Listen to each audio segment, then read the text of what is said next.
Are you ready for Season 3 of Discography? We're jumping into the deep end of The Who. Not only will we go through every Studio Who album in great detail, but their story is often told between albums, so we'll be touching on non-album singles, the solo works of Keith Moon, John Entwistle, Roger Daltrey, and Pete Townsend, and some of the events that would make a record begin as a concept and land as something that would universally change the world. Discography returns to Consequence Podcast Network in January of 2019. Until then, be lucky.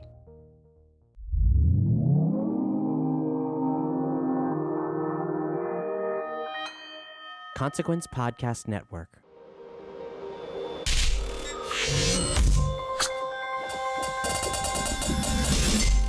Hey, welcome to another edition of Kyle Meredith With. It's an audio interview series presented by WFPK Independent Louisville at WFPK.org, Consequence of Sound, and the Consequence Podcast Network. Wherever you're listening from, take a second right now to hit that subscribe button before we get started. Whether you're checking us out on YouTube or Spotify, downloading at iTunes and Apple Podcasts, hit that subscribe so you can keep up. We put out interviews every Monday, Wednesday, and Friday over at Consequence of Sound. I'm Kyle Meredith. Today I'm talking with Brian Wheat of the band Tesla. They've just released, as he says, their 14th or 15th record, however you're looking at it. It's called Shock. And plenty of parts of it feature that classic Tesla sound, but they're also trying some new things, which naturally comes along when you've been a band for well over 35 years. So we'll be talking about the songs within Shock. We'll also be talking about their relationship with Phil Collen and Def Leppard, who, of course, is being inducted into the Rock and Roll Hall of Fame this year. We'll take a moment to nod to the 30th anniversary of the Great Radio Controversy, probably Tesla's most celebrated album, and the 25th of their Bust a Nut record. But otherwise, it's all about the new LP Shock. It's Kyle Meredith with Tesla. Hey, how you doing, man? I'm all right. It's a pleasure to talk to you. Congratulations on the new Tesla record, man. Oh, thank you very much. I enjoyed the songs we've heard, especially those first 3 teaser tracks that came out. I kind of want to dig into this, too, because, I was searching through the Facebook and all that, and I noticed one quote that really stood out because, Phil Collen, who is a part of this with you, are calling this record a modern-day Sgt. Pepper. Is that far off? Well, that's Phil. That's Phil's comment. Don't hold me to that. That's a pretty bold statement. I wouldn't say that. That's Phil Collins' statement, and I can't be held accountable for calling it the modern day Sgt. Pepper.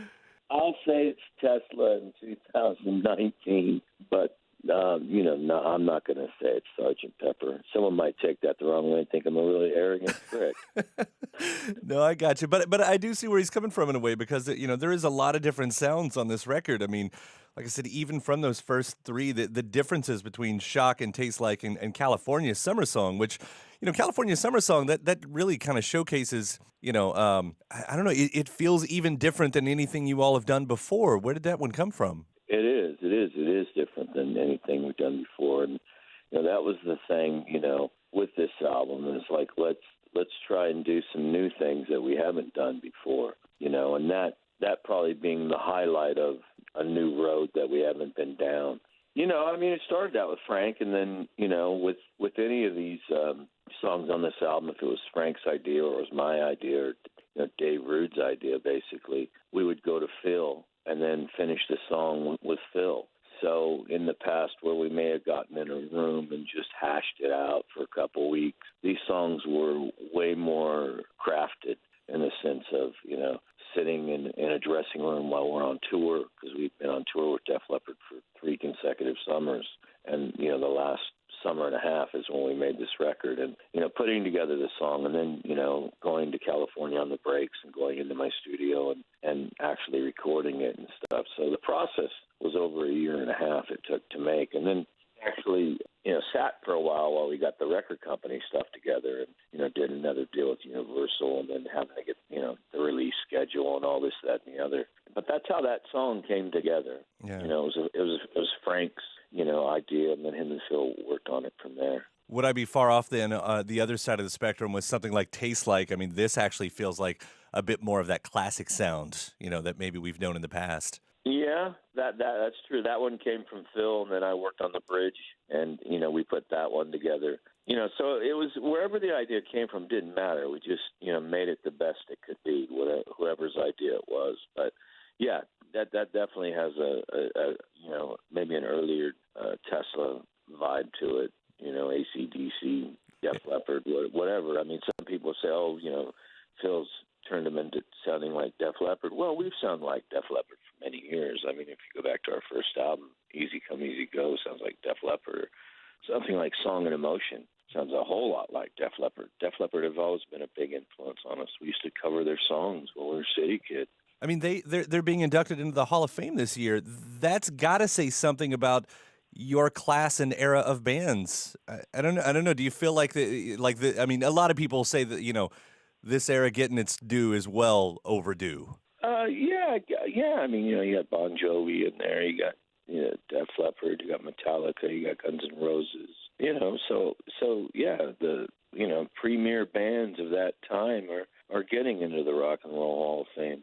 So I think it's great. I was happy to see Cheap Trick get in there. Oh, absolutely. That was way overdue. I know we romanticize that time in rock a lot. Is it as different as it seems these days versus, through the vision of music videos of 80s past? Well, it has changed. That's look, we first came out, MTV was everywhere, and rock was all over the place, and now it's a bit harder to find, but it's all cyclical, and it was like that in the late 70s, or think about when disco was at the forefront. Rock, people were saying rock was dead, but it keeps coming back around, and rock music has been there since rock music has been there. And I think it's always going to be a form of music that's going to appeal to a certain amount of people. Well, you guys put out some great records all through the years. I mean, and Shock included in that, but noticing the big anniversaries rolling around as usual. I mean, the Great Radio Controversy hits 30 this year, and Bust a Nut 25th.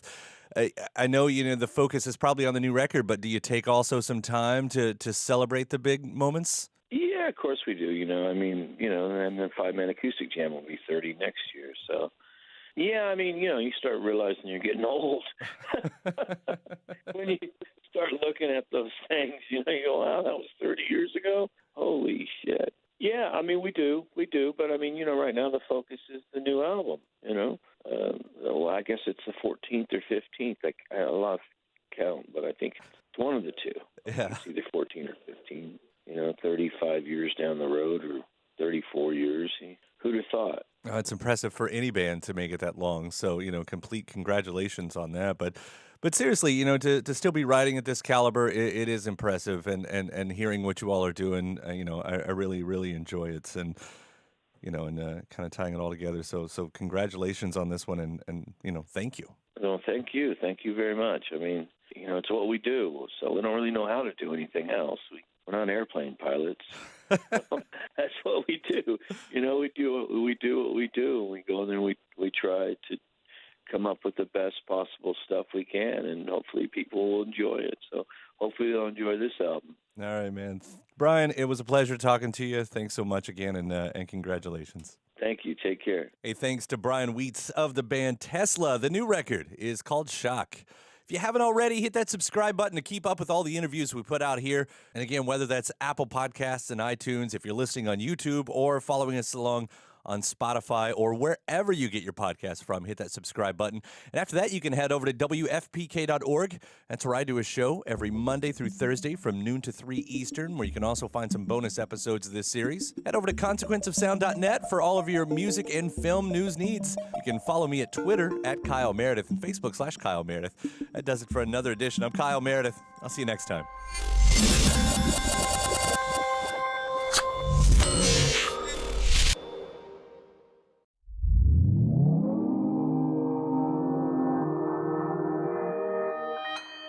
Consequence Podcast Network.